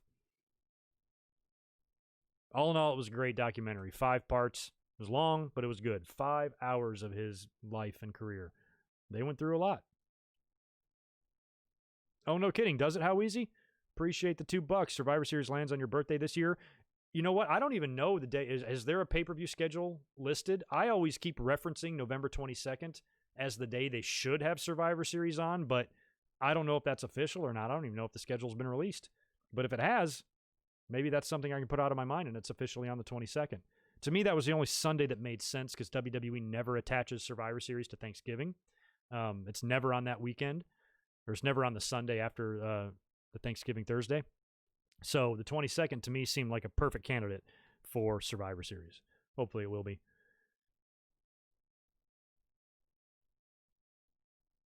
Oh, I wasn't aware of a Mark Calloway shirt on WWE. Sean doing the induction. I'm not opposed to Sean, but no, it's Kane. It's got to be Kane or Vince. Sean actually has a case, but I think Kane and Vince have a bigger case. Especially Vince. You know, I feel like Undertaker was unbelievably loyal back in the day, and Vince McMahon inducted Stone Cold Steve Austin for a couple of reasons. Number one, the rivalry, but also because Steve Austin saved the WWE, and Austin was that important to their success. And in a lot of ways, I think Undertaker is one of those only other guys. You know, Vince should have done Hogan, honestly, too. I think Vince should have done Hogan, Steve, and Taker. But instead, they brought in Sylvester Stallone to do Hogan, I think. But I think if Vince did Undertaker, that would be very appropriate. You know, that he's the one because, you know, he's stuck with him. He's had a big relationship with Vince. You know, they've had their ups and downs over the years, but he always stuck with him, and he always remained loyal. And who knows all the sacrifices he had to make financially to stick with Vince. There was probably a certain point in his career where he would have been offered double to go to WCW, and he didn't. You know, because he wouldn't be able to be the Undertaker over there. The entire presentation would be lost. The music, everything would be lost. He couldn't do that over there. Even if they tried to recreate it, it would suck. Every time WCW tried to recreate anything, it sucked. Google the Renegade and find out. But it's just never as good over there. Bret Hart wasn't as good. The Ultimate Warrior wasn't as good. Anybody that went over there just wasn't as good. Even Hogan wasn't as good. He was much bigger in the 80s than he was in his first couple of years of his babyface run in WCW. He was huge as a heel, you know, but, you know, every time they've tried to recreate something, they suck at it. So Undertaker probably was smart enough to know that and be like, yeah, I could cash in, but they're going to do shit with this character. I mean, they're going to murder me because I can't even be the Undertaker, and I'm just going to be Mean Mark again. No thanks. So he stuck with WWE for a couple of, you know, and that's, number one, it was smart for him to stay there, even if it meant less money. It was going to be more for his legacy. So, you know, you hope that he realized and understood that even back then as well. But, you know, Vince owes him a lot. You know, I remember being a fanboy of WWE back when WCW was starting to gain an audience. Hogan and Savage made the jump. And I remember reading all these magazines, hundreds of them. I have right behind me on my shelf. You go back to the back of the PWI, and they list the rankings of WWE wrestlers and WCW wrestlers. And I would look at those rankings side by side, and I would match everybody up. And I would always find a way to make WWE win, even if I knew in my heart of hearts the roster was stronger on the other side. But there was always one guy, no matter what, that always got the win. In my mind, there was nobody that could beat The Undertaker. Nobody in WCW, even the Giant, when he was brought in such a monstrous way, and he looked so unbeatable. You know, if I had a little fantasy match in my head, Undertaker versus the Giant, it was the Undertaker every time. I was like, he's better than the Giant. He's much better than the Giant. And that turned out to be true, because when Big Show came into WWE, he was the Undertaker's bitch in 1999. So he wasn't even close to as dominant as what he portrayed on WCW. But Undertaker was always that one unbeatable man to where I'm like, you know what? WCW might have a few bigger names right now, but nobody over there can beat The Undertaker. Hogan can't. Taker beat him. Everybody over there, basically, who had jumped from WWE to WCW, had lost to The Undertaker. And to me, that was my logic. Okay, maybe they got the better roster, but they don't have The Undertaker. And that was just me fanboying out. Even though, if I was honest with myself, WCW probably had the better talent a couple of those times, but I'd always find a way to manipulate it in my direction. And The Undertaker would be a big part of that, you know, because for a while, too, you know, it was in 97 when Bret left. The Undertaker, or in the 98 when Shawn left. I think that's what it was. It was in Steve's first run. I'm pretty sure that they only had one former champion in the company, the whole company.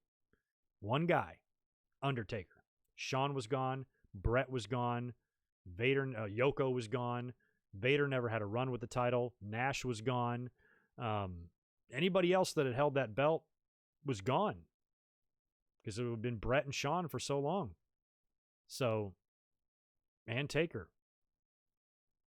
And then prior to that, it was Diesel. So, yeah, it was like in 98 there. The Undertaker was the only guy that was a former world champion until Austin lost the belt. And then, they had another one, and then Kane was champion, and then he lost the belt, and then he started building it a little bit more. But it was that short span there in 98. You had one guy. And that's scary. So, like I said, Undertaker was he was the backbone of that whole company. He really was.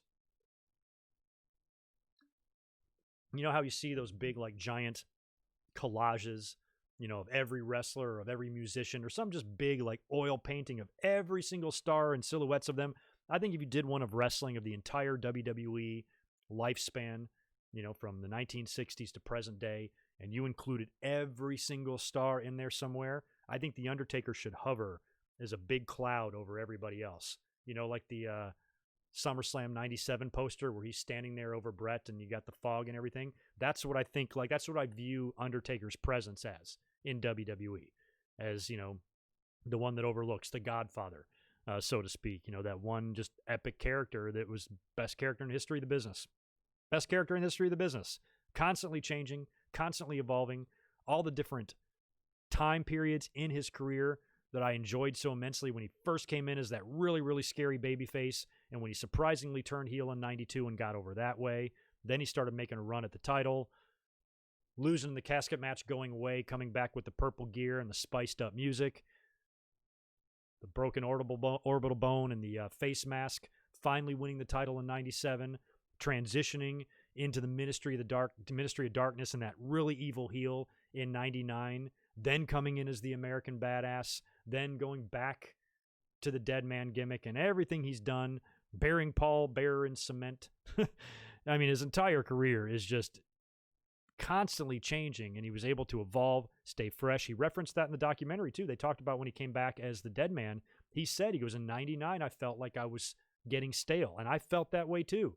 When the Ministry of Darkness stuff ended, I was there. I was in Charlotte when he lost the title to Austin the night after King of the Ring. And after that, it felt like the Ministry had already felt like it had stalled out because Vince was the higher power and that whole thing sucked. And then by the time Taker wrapped up his business with Austin, he wasn't left with much to do, and he was screwing around with the Big Show and stuff. And I remember thinking that he was really stale myself at that time, and that's when he got hurt and had to take time off. So when he came back, that's when he showed up as the American Badass, and he had a good 3-year run there. We got to hear him cut a normal promo, and he talked about that, how he was like outside of those handcuffs, like he wasn't confined to that Undertaker character. Rest in peace. He could actually talk like a human being, and we got like over 3 years of that out of him, 3.5 years before he went back to the dead man character. But that was a nice little time in his career, and he was able to still go back to being that dead man character. So, he's got just a legendary career, and as a wrestling fan, he's so much, and that's the thing, he's had such a long career, there's no way all of you, most of you in here, maybe with the exception of a few, probably weren't born when he had his first match. Where I was a teenager, I was like in 7th grade or something. Whatever grade you're in when you're 13, going on 14. But, that's a long time just to watch somebody. I've grown. I went through puberty with The Undertaker wrestling. I lost my virginity with The Undertaker wrestling. I got my first job with The Undertaker wrestling. I got my first promotion. I moved, relocated my life several times, including to the West Coast. I got married. I got divorced. I've lived a full life. I've gone on vacations. I've gone all over the place, and I've had met so many friends and taken so many wild rides and had so many great life experiences, and everything I've done has been while The Undertaker has been in the ring. And to me, that's very personal. That's like, wow, I can't even imagine. There's never been a time in my life where The Undertaker hasn't been a part of wrestling. I'd have to go all the way back to when I was a tiny little kid without a single pube on his body, wearing tighty whities, running around the house at 10 years old. I have to go way back to then. I'm a grown-ass man now. I'm old. and he's still here. So, to me, that's just a real personal thing for me as just a fan. I'm always just I'm going to have the utmost respect for that guy, for his professionalism. Might not agree with him outside the ring, but in terms of what he gives to wrestling, the wrestling business was lucky to have him. And it's still lucky to have him. I love the footage of him at the Performance Center talking to those kids. He was in that room with Matt Riddle and Keith Lee and a lot of other, and Dominik Dijakovic and a lot of the other bigger guys in NXT, kind of giving him a little like tutoring session, which was cool. And seeing him there, kind of giving back, and the fact that he can be approachable, because I know I compare him to Andre, but Andre wasn't that way. You go up to Andre, he'd tell you to fuck off. Take her, shake your hand, sit down with you, say, yeah, what's on your mind, man? That's a good guy. I don't care what your political affiliations are. He's a good guy. So, to see him there being a mentor to people and talking and having respect for that part of the business, even though some of us have felt like he's hung on too long, to me, he's the Undertaker and do what he wants. Andre wrestled until he couldn't. Andre did the same thing. He literally wrestled till he died, or till he couldn't walk, one or the other. So, Taker can do whatever he wants, but the fact that he respects the business so much, and he talked about how it's your job to have it while you have it, and then you pass it on to the next generation. And some people just take a longer time to pass it on than others, but at least he's, you never heard of Hogan doing that. Did Hogan ever go to the power plant in WCW and talk to the talent there and give him a training session or tutor him or get in the ring and bounce around with him? Undertaker's in the ring at 56 years old, hitting the ropes, taking punches and selling for rookies. When his body is probably pretty fragile at this point. Is that something you ever saw Hogan do? No. Never in a million years would Hogan have given a fuck about anybody else coming up through the business after him. Last thing on his mind. First thing on the Undertaker's mind. So that's why he's different. That's why I have more respect for him than other wrestlers. And whatever he decides, he decides. And if this is it, I appreciate him. Appreciate him a lot. We'll see. I'm still skeptical. I'm not sold. I still think he could do something at Survivor Series. I still think he can go in the Hall of Fame next year.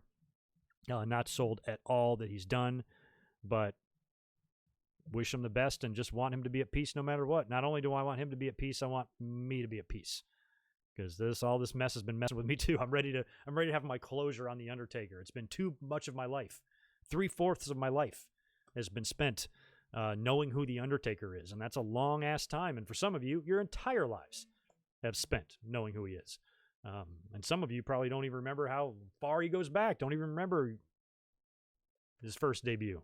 Some of you might be 18, which is crazy. Undertaker was already starting to enter the second half of his career by that point, by the time you were born. So it's just a long time. It's a long career. And, I just want the proper send-off, the proper goodbye, the proper final match. And I want Taker to be properly happy with how it went. And if he's at peace, I'm at peace. As long as he's happy, I'm happy. We'll put it like that. Where are we at here? Pretty good audience in here. 400 peeps in the house. Keep smashing that thumbs up button for me. Try to get me up there a little bit. I'm going to knock out a couple of more super chats that I missed. Who's next? Marcus Metcalf. Good to see you, man. Appreciate the $2. Where does Paul Bearer rank in terms of managers? For me personally, not very high. Bearer was primarily the manager of The Undertaker, and he had a couple of side projects. He had Mankind. He had Vader for a short spell. If you combine his Percy Pringle days, he had a lot of talent back then, in Percy Pringle. But in terms of Paul Bearer and Paul Bearer only, I felt like he was more, yes, he was a manager, but he was more of a side act to The Undertaker. He was part of that presentation. He was part of that character. I don't look at Paul Bearer in the same light as a Jimmy Hart or a Bobby Heenan or anybody like that. He had a different kind of role, or Jim Cornette or anybody like that actually managed talent. He was just different. He was character first, manager later.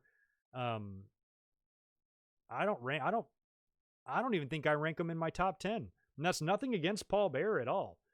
But when I think of like great managers, I can think of a lot that I'd probably put before him, only because he had one guy. It's in a lot of ways, it's kind of like Paul Heyman. Heyman's had primarily one guy with a couple of other side projects, none of which really worked out. Probably the best one was CM Punk. But some of the others didn't really, and the only person that's won a title with Paul is Brock, and Paul feels, or Paul Heyman, feels more of like that sidekick. He feels part of the presentation with Brock more than a manager itself. But I still think Heyman is more of a manager than Paul Bearer is. Anyway, that's my thoughts on it. He ranks, but not anywhere near the top of my list. Rest in peace, though, to good old Mr. Moody. Yeah, oh, Devlin, you were born in 98. Jesus, man. You little bastard. 1998. I remember that year so well with the Undertaker stuff. I remember getting the music CD, the WWE The Music Volume 3. Me and Daniel used to blare the shit out of that stuff. And in 98 was when stuff got really weird because he hadn't really started the ministry in full yet. He had the great SummerSlam match with Austin at MSG, kind of started aligning himself with Kane, ended up going heel. I don't even remember what happened at Survivor Series in 98. Was he in that tournament? I don't fucking remember.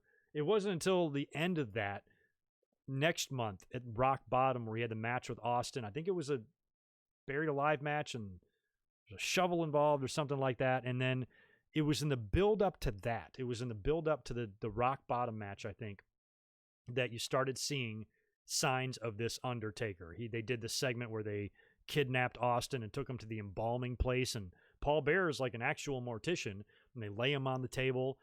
And when Undertaker started speaking in tongues and he lifted up the spike thing about to drive into Austin, and the way he was talking, I remember being like, oh God.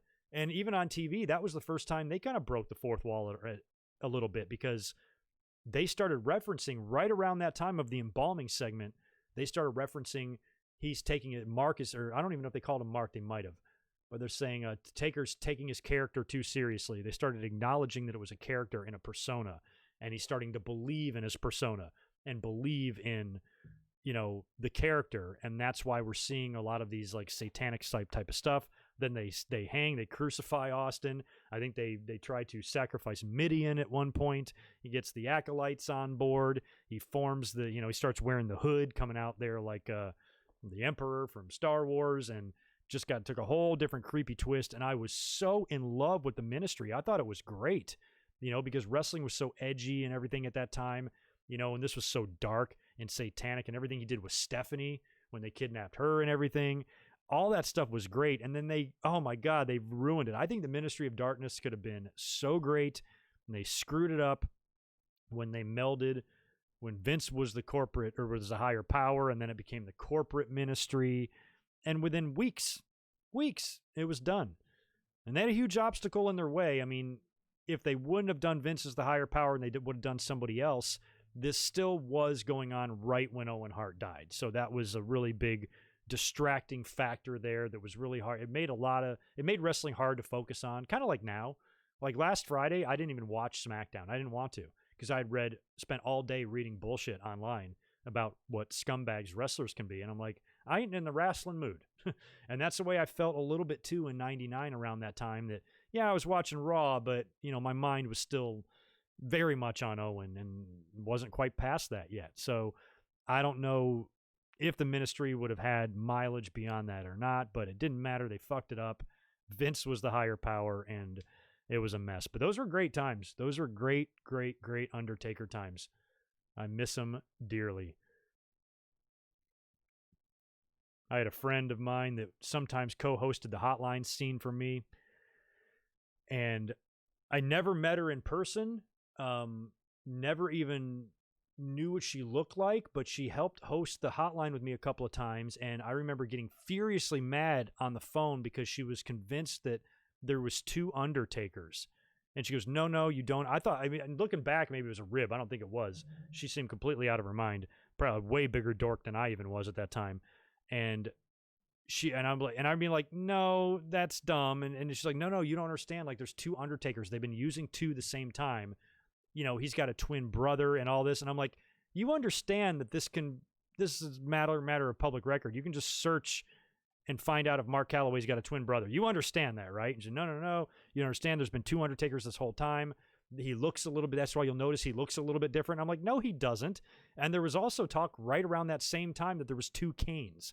Because Kane, if you look at through the years, his physique fluctuated a lot. And there was a time there in like 99 that he got really lanky, really tall and skinny, and a lot less beef. He was still muscular as hell, but he wasn't as big and like beefy looking. Almost looked like a lot skinnier, a lot leaner, like he had dropped some weight. And there was talk that there was a second Kane running around there too, But when you watched his mannerisms, everybody knows how Kane fall. He has a very specific way of taking bumps, throwing punches, and you can tell right away that it's not him.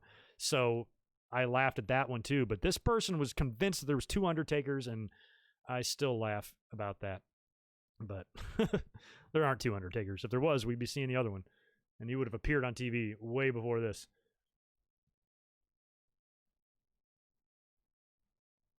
Yeah, Taker hung the boss man. I was there for that. I was at WrestleMania 15, and I had really bad seats for that, so I didn't get to see the camera trick from where I was sitting. I was like, whoa. I mean, it looked real to me, and it wasn't until I got home and saw the video that, obviously it was rigged there. But watching that from my seat and watching the boss man kick and flail around in the ring like that, I was like, holy crap. I thought they literally killed the dude on pay-per-view.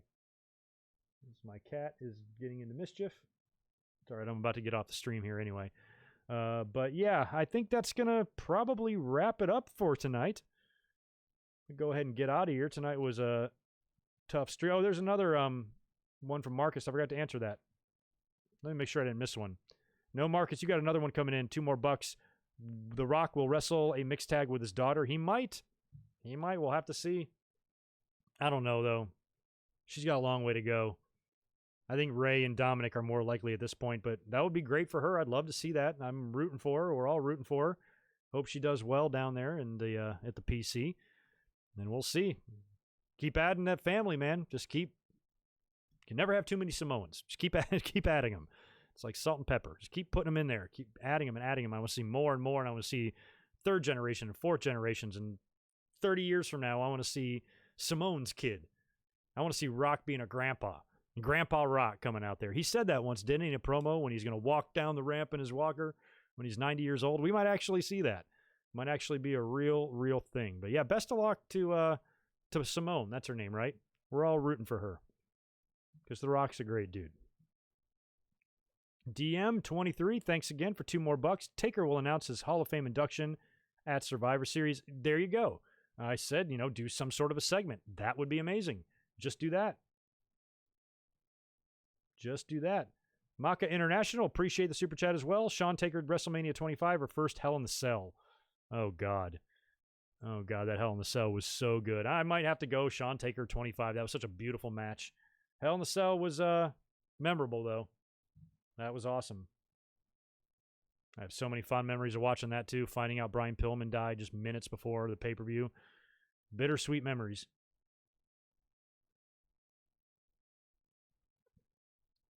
Oh, yeah, the old Master of Pain gimmick, man.